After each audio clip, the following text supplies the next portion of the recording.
Welcome everyone to the House of More Politics. Now, hey, it's been one crazy week.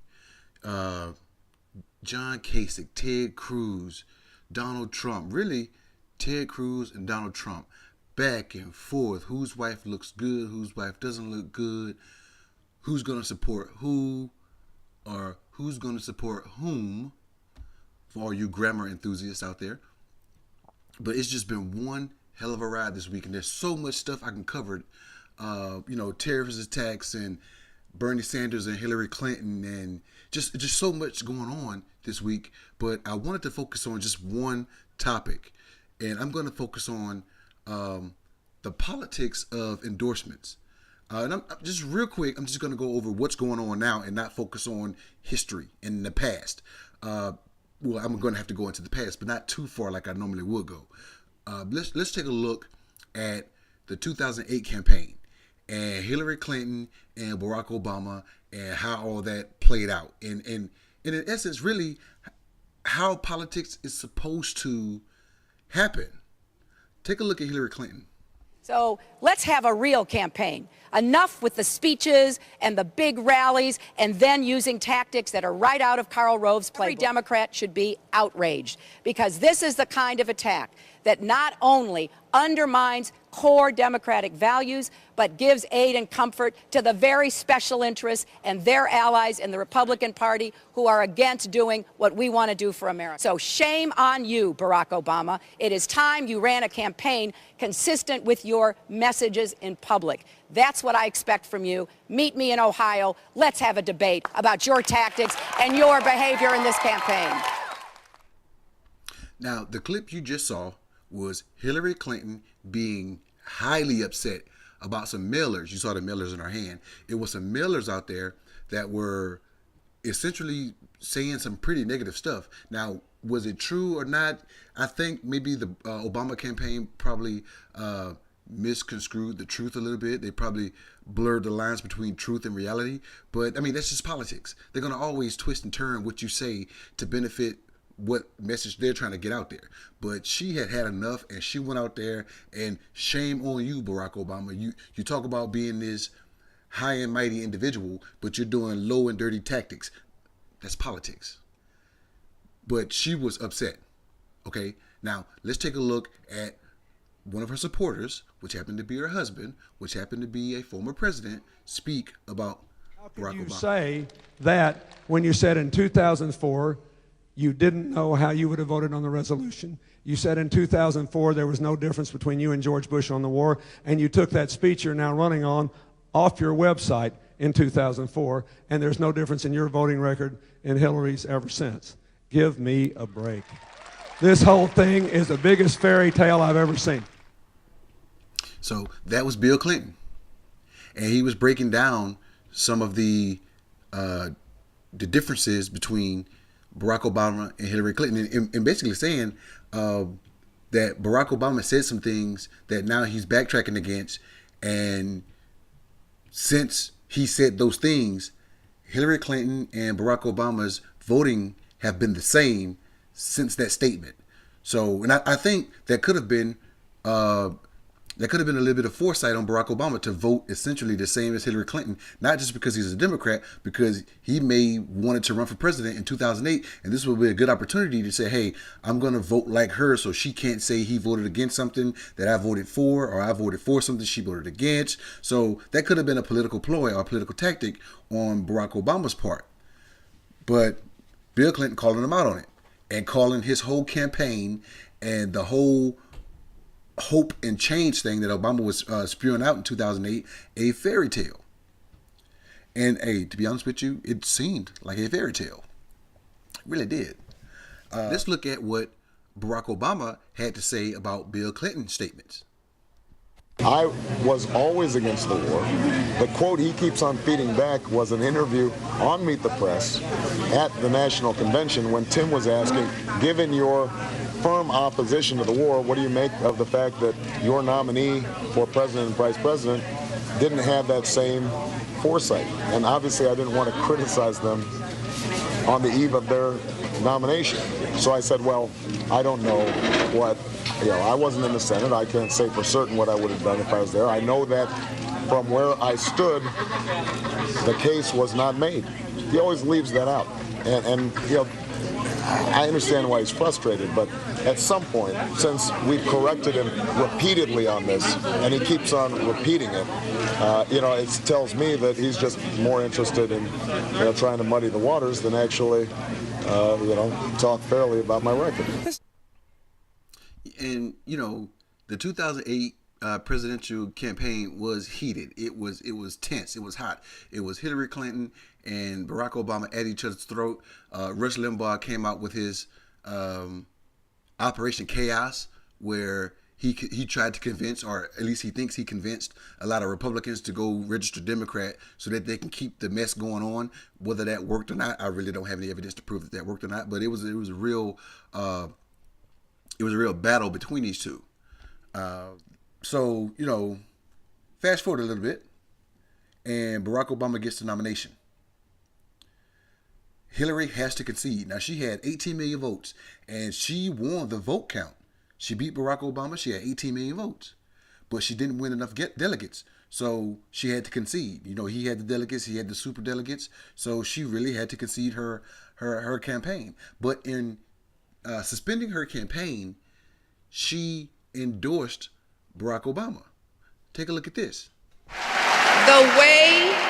The way to continue our fight now, to accomplish the goals for which we stand, is to take our energy, our passion, our strength, and do all we can to help elect Barack Obama the next President of the United States. Today, as I suspend my campaign, I congratulate him on the victory he has won and the extraordinary race he has run. I endorse him and throw my full support behind him. Now, we can argue whether or not Hillary Clinton really wanted to do that. I mean, I thought in 2008 that it was her shot. I thought that this Barack Hussein Obama II, who the hell was this guy? What has he done? Who is he? I thought that she was going to be president in 2008. I really did. And I was surprised to see that Barack Obama this groundswell came out of nowhere. I mean, he had an awesome ground game. But when all said and done, whether she wanted to or not, she came out there with her head held high, and she conceded the race, and she said, not only will I concede to hopefully President-elect Barack Obama, not only will I concede and suspend my campaign, but I will put all of my resources, my name, everything that I have behind making him President of the United States. I'm going to do it for my country, I'm going to do it for my party, and I'm going to do it for the people. And she did. And it took more talking and it took more behind the scenes play. But look at what Obama did right after he won the nomination. I have known Hillary Clinton as a friend, a colleague, a source of counsel, and a tough campaign opponent. She possesses an extraordinary intelligence and a remarkable work ethic. I am proud that she will be our next Secretary of State. And there you have it. When all is said and done, they realize it's just politics. It's nothing personal. It's business. And hey, by the way, you would make a great Secretary of State. Now, honestly, I was predicting that he would try to make her vice president, but and a lot of reporters were doing it also. But I think that would have been too cliche, I guess. And Barack, because he was a young guy coming out of nowhere, he didn't want his legacy. I'm assuming that he didn't want his legacy to be, oh, he was a Clinton puppet. Because you would have her as Secretary of State, you would have Bill Clinton back in the White House or back in that political arena, and it would kind of undermine him. I mean, look at George W. Bush's tenure. There are jokes about Dick Cheney being the president. So I think Barack Obama didn't want that, but hey, Secretary of State, it goes back in history how former secretaries of state would become president. So that's what he did. Now, let's take a look at 2016 and the GOP and these guys wanting to support Trump. Let's listen to Kasich first. So if Donald is the nominee, would you support him? I'll support whatever Republican we pick. Now, Kasich went on further to say that, okay, he'll support the nominee, but he feels like Donald Trump won't be the nominee. And they're going to always play that. Well, I'm going to support the eventual nominee, but I'm going to be the nominee. So let's listen to Ted Cruz, and will he support the presidential nominee, whomever it is? You've said some tough things on Trump. Why are you comfortable supporting him as the nominee if he ends up the nominee? Well, listen, I pledged at the outset I will support the Republican nominee, whoever it is. Why is your pledge? Why are you making a pledge to Trump? Why are you making a pledge to a party and not to the voters? Because Hillary Clinton or Bernie Sanders would be a manifest disaster to beat Donald. Given everything you've just said about him in this interview, you still will support him if that's what the Republican Party does. You know, Chuck, I'm a very simple man. When I give my word for something, I follow through and do what I said. Okay, and in another interview, Ted Cruz goes further with standing by his word and supporting the eventual nominee, in particular Donald Trump. In particular, Donald Trump. He will go this far to support Donald Trump or the eventual nominee.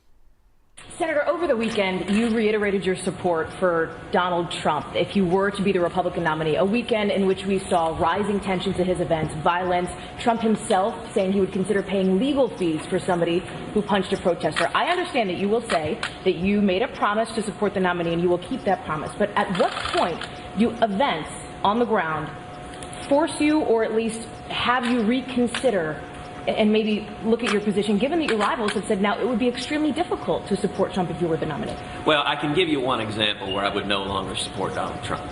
If, for example, he were to go out on Fifth Avenue and shoot somebody, I would not be willing to support Donald Trump. Now, he will be willing to support Donald Trump up until Donald Trump goes on Fifth Avenue and shoots someone. He's taking somebody else's life, and that's your cutoff. Now, I will give him this. That's just a play on what Donald Trump said earlier, that he can go to Fifth Avenue and shoot someone and still not lose votes. I get that, but he is not a guy of levity. He cannot tell a joke, and that joke fell flat. And it looks to everyone that he would support Donald Trump until he actually shot someone. That was his mess up. That was him just being stupid. He can't tell a joke. Now, let's look at Kasich backtrack on his word. Now, he said he will support the eventual nominee, even though he feels like he's going to be the nominee. He says, I will support the eventual nominee. Now, let's watch him weasel out of that a little bit, because Donald Trump has pushed the envelope so far, they can no longer stand by their own word. Watch this. When you're in the arena, okay, you develop respect for people that are in the arena. And, but you know, I've been disturbed by some of the things that I've seen, and I have to think about what my word and endorsement would mean in a, presidential campaign. So I want to see how this thing finishes out. Essentially, you're saying it's in the balance. If the nominee is somebody that I think is really hurting the country and dividing the country, I can't stand behind them, but we have a ways to go. Let's see how this all folds out. Now, Kasich tried to explain why he was pulling out and saying, hey, it's not my fault that I'm not endorsing anyone. It's their fault because of the political atmosphere that they're creating. So that's why my presidential support has to mean something, because I want to be a kingmaker later on down the line. And I can't do that if someone that's against my values is out there and I have to support them. So he backtracked. Let's look at what Ted Cruz said after saying someone needs to be shot before he rescinds his support. Do you still stand by the pledge to support whoever the nominee, even if it's Donald Trump? Well, Anderson, as you mentioned, what I said is true. I'm not in the habit of supporting someone who attacks my wife and attacks my family. I think that is going beyond the line. I think our wives, I think our kids should be off limits. They don't belong in the attacks. Okay. So I just have to follow up. If Donald Trump is the GOP nominee, would you support him? Let me tell you my solution to that. Donald is not going to be the GOP nominee. We're going to beat him. Okay, now he's saying, you know, when you attack my wife, when you attack my children, that's the line. But that wasn't the line a couple of months ago, excuse me, when he said that, jokingly, that someone needs to be shot on Fifth Avenue in New York before he rescinds his support. Now, I will hand him this. No man is obligated, and no man would support someone for talking about their wife, excuse me, or their kids. But you can't say, and a lot of political pundits and a lot of political people say, leave the wives, leave the children out of this. But how many times has Bill Clinton been in the mix for Hillary Clinton? How many times has Michelle Obama been in the mix for Barack Obama and his children? How many times has Jeb Bush, George W. Bush, George H.W. Bush, the Bush girls, Jeb's son, how many times have these people been in the mix? How many times has Donald Trump children been in the mix, and his wife, and the fact that he's been married 2 and 3 times? So don't sit there and say, because someone attacked my wife, when all the GOP candidates have been attacking each other's families. You can't say it. And you can't say that, oh, because he attacked mine when you attacked first. But that's what they're doing. And Donald Trump is no idiot. Listen to his comments and the way he frames his no. Sounded, when I was pressing Senator Cruz on it, sounded like he was saying he'd have a hard time supporting somebody who went after his wife. Honestly, he doesn't have to support me. I'm not asking for his support. I want the people's support. Do you continue to pledge whoever the Republican nominee is? No, I don't anymore. Look, you don't? No, we'll see who it is. You won't promise to support the Republican nominee? And he was essentially saying the same thing. Let me just tell you. Did you catch it on the end? He said, hey, he was essentially saying the same thing. And they all were. And Donald Trump, again, he's going to tell it like it is. He's going to be straight. He's saying, hey, I'm not going to support them because they just said they're not going to support me. And look, I'm not even looking for their support. Don't care. But I'm going to show you this last clip. And this is my prediction. Now, I just showed you all of that to say, hey, this is a political debacle that the RNC has created for themselves. Excuse me. And in doing so, and putting that wild man out there, here is my prediction after you watch this last clip. I've been treated very unfairly. I'll give you an example. Unfairly by who? I think by basically the RNC, the Republican Party, the establishment. All right. What does that mean? He's telling you, he's showing you his hand. He's telling you in advance what he's going to do. I've been treated unfairly by the RNC, by the establishment, by the Republican Party. I've been treated unfairly. He's been saying that for months now. And I've been wondering, why is he saying that? He's saying that because he's setting it up. Now, go back to the House of More Politics and look for broker conventions. It's going to explain to you what's going to happen. Donald Trump, they're going to try to change the rules. Now, they can't change the rules openly like they did with Rand Paul back in 2012, I think. They can't do it like that. But they're going to try to do something to where he don't get the nomination or he don't get the 1,237 delegates. I'm telling you, watch it.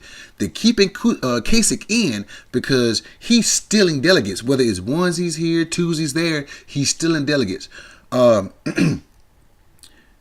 Cruz is not going to get out because he feel like, hey, I still got a shot. He may have a shot, but nobody's going to walk into that convention with 1,237 delegates. Now, you're going to assume, hey, Donald Trump has the most votes. He should get it. But if he don't get it on the first ballot, all hell is going to break loose at that convention. You watch it. And when Donald Trump does not get the nomination, he's going to sue Ted Cruz for being an illegal immigrant trying to run for president. He's going to mount a third party, and it's going to destroy the Republican Party.